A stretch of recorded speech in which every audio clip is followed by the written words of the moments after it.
Hey there everyone, CPO here, and in this video I'm going to be covering a dash camera installation in my 2024 Kia EV6 GT. In this case, it's going to be the BlackVue DR970X box 2-channel IR plus, and also the VIOFO VS1 in the rear, which I've already kind of started the install on.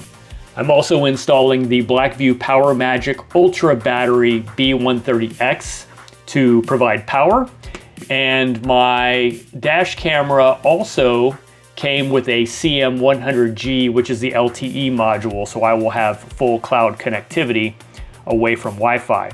I thought it was interesting how this went together. I've never had a box unit before, but the rotational direction and the cable is locked into place with a screw. That way somebody can't just walk in and like pull a plug or spin the camera around, which I thought was kind of neat.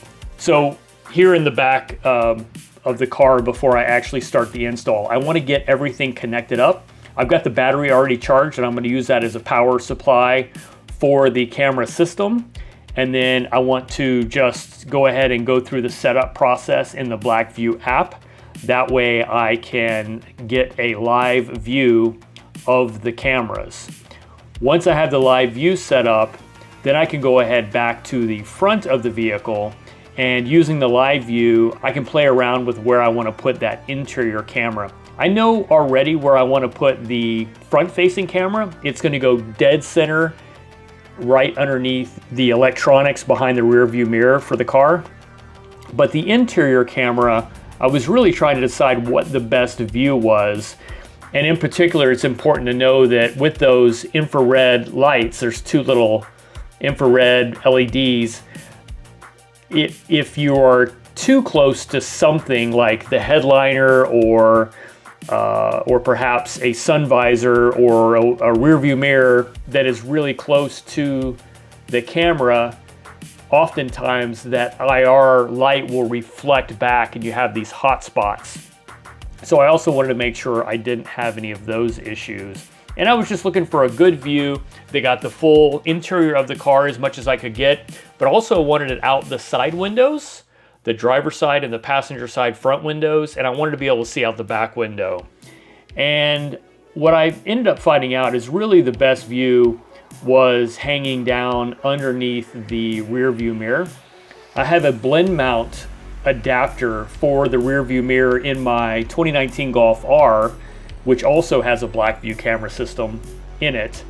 Now this particular blend mount isn't made for the EV6 GT, nor is it made for this particular BlackVue camera, but I thought I would see if it would work, and it turns out it does. It's not perfect, but I think it'll work for now, and eventually maybe blend mount will come out with a version specifically for my camera. So once I got that put into place, I then decided to mount the front camera. And like I said, I'm just gonna put that dead center underneath the electronics box or whatever that is on the windshield behind the rear view mirror.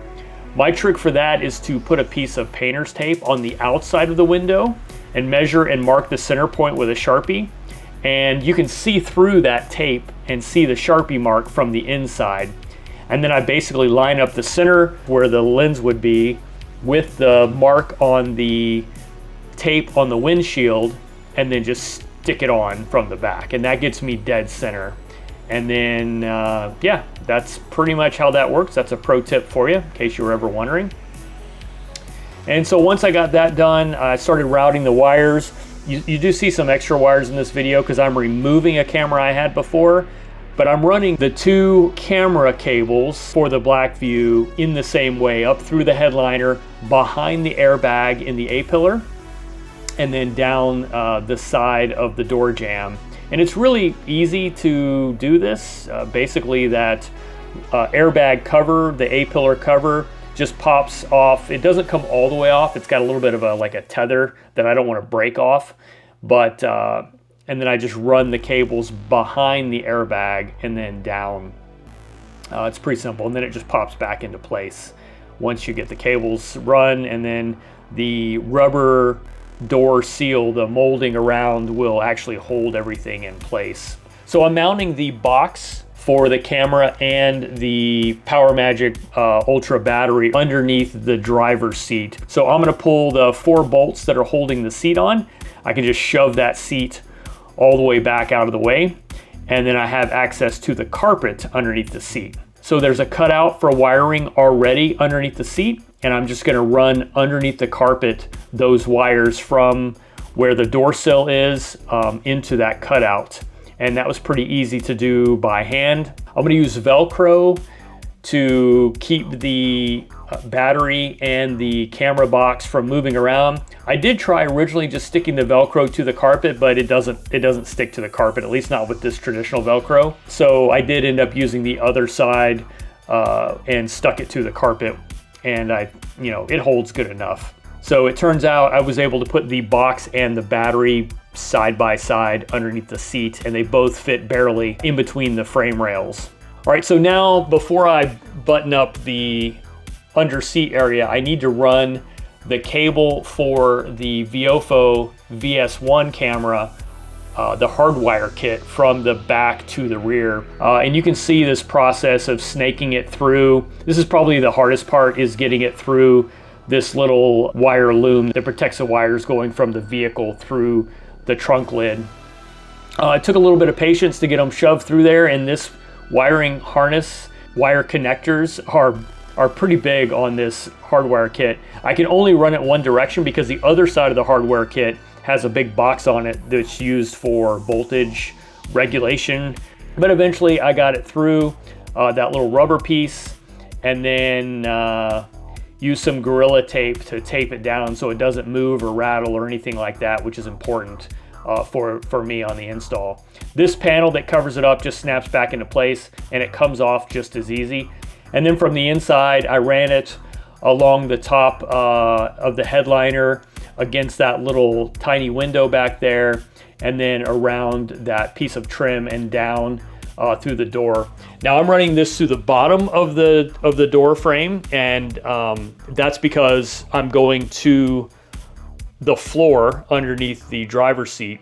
If I was trying to run this hardwire kit all the way up to the front, or maybe all the way up to another camera on the front, like a traditional 2-camera system, then I would have to run it along the top, because I don't think this cable would be long enough to make it going down and then back up again. I'm using one of those automotive grabbers to grab the wire from the front side. I'm shoving it through the trim panel. Don't even have to pop it off. Just shove that thing through and then drag the wires through with the little grabber. And then once I get those pulled through, I can put the trim piece and the rubber molding back on, and everything is good to go. Once I'm in the front, I'll use that same grabber tool to just pull those 3 wires through to the hole, which is where all of the wiring is going to take place underneath the seat. The battery has a 3-wire connector for a camera. It's got the ground, it's got a yellow and a red. The cameras that I'm installing also have the ground, the yellow, and the red. All right, but here's where you have to pay attention. Because I'm installing cameras from 2 different brands, the red and the yellow don't actually match each other. On the VIOFO, the yellow is the accessory and the red is the battery. And on the BlackVue, it's the opposite. The red is the accessory and the yellow is the battery. So in this case, I've got the red from one tied to the yellow from the other tied to the yellow or red. And I don't remember which was which now, but all of them are labeled, so just make sure you check the labels when you do this. You can see how once I start to get everything tidied up, it does actually look pretty clean. I just tucked in all those excess wiring inside that little carpet hole. There's a flap there, and there's some space down there to shove some excess wiring, so that's where all of that went. And the other thing I did during this part is I went ahead and ran the wire for the LTE module, the CM100. For now, I'm going to mount that up on the top driver's corner of the windshield. I also ran the hardwire harness for the battery so that it can go to the fuse block there underneath the dash right there at the driver's side. So once I get all that stuff run, then I can pop the trim pieces back on, put the rubber molding in place, put the seat back together, and it's basically just the same 4 bolts. There is a torque spec on these bolts, a torque range, but 50 Newton meters was in about the middle of that range. So I put it at 50 Newton meters, and then I'm just gonna go down and torque all 4 of those down to 50. And just made sure that the battery and the box are not in the way of the normal seat movement, you know, sliding back and forth or anything like that. And so the next thing I needed to do was put the appropriate fuse tap. The other thing is I looked at the fuse box and what the available fuses were, and I've seen a lot of videos of people trying to install accessories, in particular dash cams, in the Kia EV6, and they're going through a lot of effort to try and find the right fuse and looking for like which ones will not interfere with normal operations. But what I noticed when looking at the fuse box and the diagram for the fuse box, there are 3 spare fuses in here that they have fuses in them, but they are not used for anything. They are spares. There is one that's always on. There's one that's on with the accessory power, which is if you push the button once but don't actually like start the car. And then there's the third, which is if you start the car. So, like, I don't understand why people don't use these spare fuse spots, because that's what they're for. The other thing I notice is people are often trying to find these creative places to attach the ground wire, but as it happens, there's actually a little bolt right there at the fuse box on the lower left side that is grounded. So, like, you don't have to go find a special screw underneath the dashboard. There's the one right there by the fuse block. So use that. So I did that, and everything's working great. So it's a little 10mm nut there. And just make sure you have your fuse tap in the right orientation. You can see the direction I have that. I did check also to see which side of the fuse is the hot side. And it's the right side is the hot side, so you want the fuse tap pointing the opposite direction, so that's an actual fusible link. But yeah, that's really the install, and I just got everything put back together. And here's a look at the 2 cameras. But I really like the view from this position, and I'll show you some interior footage so you can see that. Here's also a look at where I put the LTE module, and it's just up in the corner. Can't really notice it once you're driving or even from outside the car. All this stuff is sort of blends in well.